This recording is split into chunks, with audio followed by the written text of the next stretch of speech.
મિત્રો, મારું નામ રિયા છે અને આજે હું તમને મારી સાથે બનેલી એક સત્ય ઘટના કહીશ. અમે લોકો જ્યારે સ્વિટ્ઝરલેન્ડથી અહીંયા રહેવા આવ્યા ત્યારે અમારી બાજુમાં રહેતા વિવેક સાથે મેં ખોદવાનું ચાલુ કર્યું અને મારા જીવનનો જે અનુભવ મેં લીધો કે હું શું કહું તમને. આજે આખી વાત હું તમને આગળ કરું એ પહેલાં ચેનલ સબસ્ક્રાઈબ કરી દેજો અને શેર જરૂરથી કરી દેજો તમારા મિત્રોને. અમે લોકો વિદેશમાં રહેતા હતા, પરંતુ મારા સાસુમાની તબિયત અચાનક બગડી જતા અમે ભારત પાછા આવવું પડ્યું.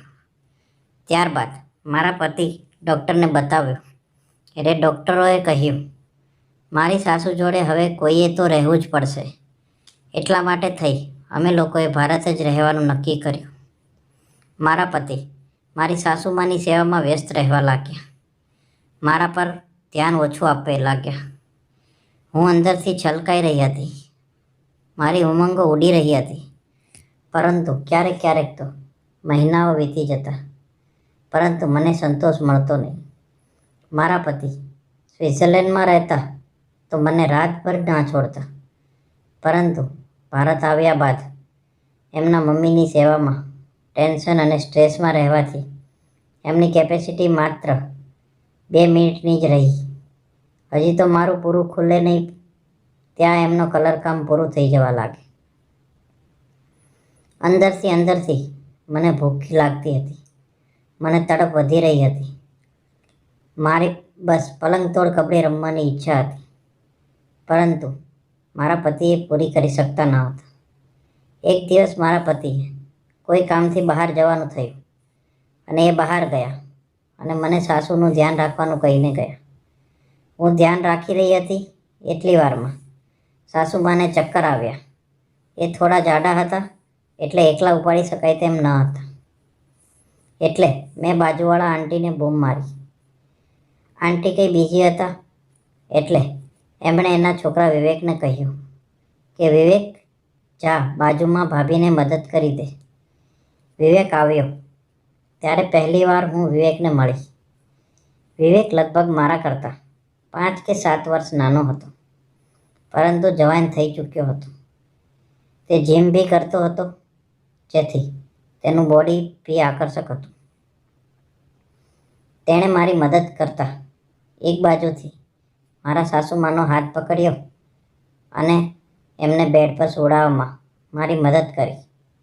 એ મદદ કરતાં એનો હાથ મારા કેરીને ટચ થયો અને મને પહેલીવાર કંઈ અચૂકતું લાગ્યું. પછી મેં એને કહ્યું કે વિવેક, તું શું લઈશ, ચા પીશ કે કોફી? એટલે તેણે કહ્યું કે ના ભાભી, હું કશું નહીં લઉં. એટલું કહી એ જવા લાગ્યો. પરંતુ મને એમ થયું કે આજ મારો અસંતોષ દૂર કરી શકે એમ છે. થોડી વાર તો થયું કે એને જોરથી બકું ભરી લઉં, પરંતુ સાસુમાં ઘરમાં હોવાથી હું કંઈ કરી શકી નહીં. પછી મેં કોઈના કોઈ બહાને વિવેકને બોલાવતી રહેતી અને એ મદદ કરવા આવી પણ જતો હતો. હવે એ મારો દોસ્ત બની ગયો હતો અને મારું જાણે એકલ પણ દૂર થવા લાગ્યું હતું. એક દિવસ મારી સાસુમાને દવાખાને બતાવવા જવાનું હતું અને મને આ જ મોકો સારો લાગ્યો. એટલે મેં મારા પતિને કહ્યું, મારી તબિયત સારી નથી, તમે જઈને બતાવી આવો. મારા પતિ રાજી થયા અને એ મારા સાસુને લઈને દવાખાને ગયા. મેં વિવેકને ફોન લગાવ્યો અને વિવેક આવ્યો કે બોલો ભાભી, શું કામ છે? પહેલાં તો મેં એને ટીવીની ચેનલ સરખી કરવાના બહાને બોલાવ્યો, પરંતુ એ જ્યારે ટીવી સરખું કરી રહ્યો હતો ત્યારે મેં તેને સોફા પર બેસવા કહ્યું અને હું એટલી બાજુમાં બેઠી કે મારી કેરીઓ એને પેટને ટચ કરે. એ પણ સમજી ગયો હતો કે આજે હું ક્યાં બોર્ડમાં છું. મારા હાથ એની ઉપરના પગ પર મૂક્યો. એ ઉદ્ઘાટન કર્યા વગરનો હતો, એને કોઈ અનુભવ ન હતો. એટલે પહેલાં તો તે ડરીને દૂર ભાગ્યો અને કહેવા લાગ્યો કે ભાભી, આ શું કરો છો? પરંતુ મેં તેને કહ્યું, કશું નથી, આ તો એક જસ્ટ મજાક કરું છું. અને એ બી રિલેક્સ થયો. પછી મેં તેને ચાનું પૂછ્યું તો એણે ના પાડી, પરંતુ મેં તેના માટે તો પણ નાસ્તો બનાવ્યો અને કહ્યું, તારે આ ખાઈને જ જવાનું છે. નાસ્તામાં જાણે અમારી ફર્સ્ટ નાઇટ વખતે અમે જે કર્યું હતું એમ. એક કાજુ બદામવાળું દૂધ, એપલ, વેફર્સ, ફ્રેન્ચ ફ્રાય આ બધું આપ્યું. એટલે થોડી વાર તો એ બી વિચારતો જ રહ્યો કે આ કેવો નાસ્તો. મેં કહ્યું, ખાઈ લે, પછી તારે મહેનત કરવાની છે. અત્યાર સુધી અમારા બે વચ્ચે દોસ્તી ખૂબ સારી થઈ ગઈ હતી. એટલે એ બી હસવા લાગ્યો અને કહેવા લાગ્યો, મહેનત? શેની મહેનત? એટલે મેં કહ્યું, તારું ફર્સ્ટ ટાઈમ છે? એણે કહ્યું, હું કંઈ સમજ્યો નહીં. એટલે મેં એને પૂછ્યું કે તે કોઈ દિવસ ઉદ્ઘાટન નથી કર્યું? કોઈ કોલેજમાં ગર્લફ્રેન્ડ છે? એણે કહ્યું, ના, મારું ધ્યાન અત્યારે માત્ર ભણવા પર જ છે. એટલે હું હસવા લાગી. મેં એને કહ્યું, અમારા સ્વિટ્ઝરલેન્ડમાં તારી ઉંમરના છોકરાઓ અત્યાર સુધી તો ખૂબ જ અનુભવી થઈ ગયા હોય છે અને બીજાને સંતોષ આપતા થઈ ગયા હોય છે. આ તો તું ભારતમાં રહે છે એટલે તને ખબર નથી. ફરી મેં એને ઈશારો કર્યો. એના હોઠ પર દૂધ ચોંટ્યું હતું એટલે મેં મારા પલ્લુ વડે સાફ કરતા એના હોઠ પર આંગળી ફેરવી અને થોડી મજા આવી. મેં બહાનું કાઢીને એના પોપટ પર હાથ મૂક્યો. પોપટ તો તૈયારીમાં હતો. એવું લાગ્યું કે પોપટને કારણ જોતું હોય. એ કડક થઈ ચૂક્યો હતો, પરંતુ વિવેક ગભરાઈ રહ્યો હતો. મેં કહ્યું, કશું નહીં થાય, ગભરાઈશ નહીં. હવે મને એવું લાગ્યું કે વિવેકની પણ ઈચ્છા થઈ ગઈ છે. મેં ધીરે ધીરે તેનું ટી શર્ટ ઊંચું કરવા ગઈ. એ પણ મારી નજીક આવી ગયો હતો. એણે મારા કબૂતર પણ હાથ પણ મૂક્યો, પરંતુ શું થયું કે તે ફરી ડરીને દૂર જતો રહ્યો અને કહેવા લાગ્યો, આ ખોટું છે. હું હસવા લાગી. મેં તેને કહ્યું, તું ભારતમાં રહે છે એટલે તને આ ખોટું લાગે છે. અમારા સ્વિટ્ઝરલેન્ડ કે યુરોપમાં, ડેનમાર્કમાં તો અમે રાજી ખુશીથી આવું કરતા હોઈએ છીએ. જ્યાં તારા ભાઈ કોઈક બીજાની ગુફામાં પોપટ લઈ જાય છે અને કોઈ બીજા એનો પોપટ લઈને મારી ગુફા પાસે આવે છે. ક્યારેક ક્યારેક તો અમે ગ્રુપમાં પણ કબડ્ડી રમતા હોઈએ છીએ. એ સરપ્રાઈઝ થઈ ગયો અને કહેવા લાગ્યો, શું વાત કરો છો?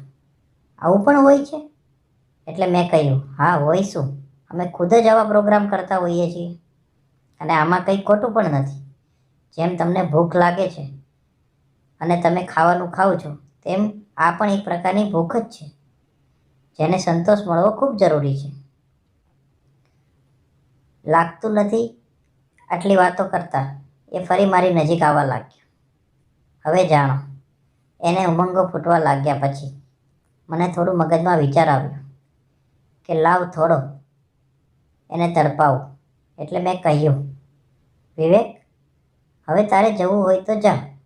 પરંતુ એ કંઈ બોલી શકતો ન હતો અને એનો પોપટ એકદમ કડક અને બહાર ડોકાચિયા કાઢતો હોય એવું લાગતું હતું. એણે કહ્યું કે રિયા, તું મને દોસ્ત બી કહે છે અને મને આગ લગાવી અને હવે જવાનું કહે છે. આવું કરવાનું? એટલે મેં કહ્યું, નહીં, ખોટું લાગે છે મને પણ, પરંતુ હવે તે આક્રમક થઈ જવા રહ્યો હતો. પરંતુ હું તો રહી અનુભવી. મને તો ખબર હતી કે જેટલો પોપટ ઉછળશે એટલો જ તેનું પાણી જલ્દી બહાર આવશે. એટલે મેં તેને હળવેથી મારા કબૂતર ખોલીને બતાવ્યા અને એ જાણે પેલો ભૂખ્યો માણસ હોય એમ સીધું કબૂતરને મોઢામાં લીધું. પરંતુ વાત તો હવે થઈ. જેવું મેં તેને પોપટને હાથ લગાવ્યો, પોપટનો બધો પરસેવો એક સાથ બહાર આવી ગયો અને જાણે વ્હાઈટ કલર કામ થઈ ગયો. હું હસવા લાગી. મેં કીધું એને કે મેં કહ્યું તું ને. એ થોડો ગભરાઈ ગયો કે આવું કેમ થયું હશે. ત્યારે મેં એને સમજાવ્યું કે દોસ્ત, આને જ અનુભવ કહેવાય. પહેલી વખત તમારી ઉત્તેજના ખૂબ હોય છે, આને કારણે આવું થઈ શકે છે. એનો મતલબ એ નથી કે તમારામાં કોઈ કમજોરી હોય છે. અને હું તને આ જ શીખવાડવા માગતી હતી, કારણ કે તું મારો એક સાચો દોસ્ત બની ગયો છે. અને જેમ અમારા યુરોપમાં આ બધું શિક્ષણ સ્કૂલમાં આપવામાં આવે છે, કોલેજમાં આપવામાં આવે છે, તેમ તમારી પણ કોલેજમાં આ શિક્ષણ આપવું જોઈએ, જેથી કરી કોઈ પણ છોકરો કે છોકરી જ્યારે ફર્સ્ટ ટાઈમ આવી રીતે ફેલ થઈ જાય તો એને પણ ખ્યાલ આવે કે આ ખાલી એક ઉત્તેજના છે, કોઈ પ્રકારની બીમારી નથી. અને મિત્રો, મેં મારા એક સાચા દોસ્તની ફરજ નિભાવી. તમને શું લાગે છે? મેં સારું કર્યું કે ખરાબ? એ કોમેન્ટ કરી જરૂરથી જણાવશો. અને ચેનલને સબસ્ક્રાઈબ કરી દેજો અને તમારા દોસ્તો સુધી આ જરૂરથી શેર કરજો. આપ સૌનો ખૂબ ખૂબ આભાર.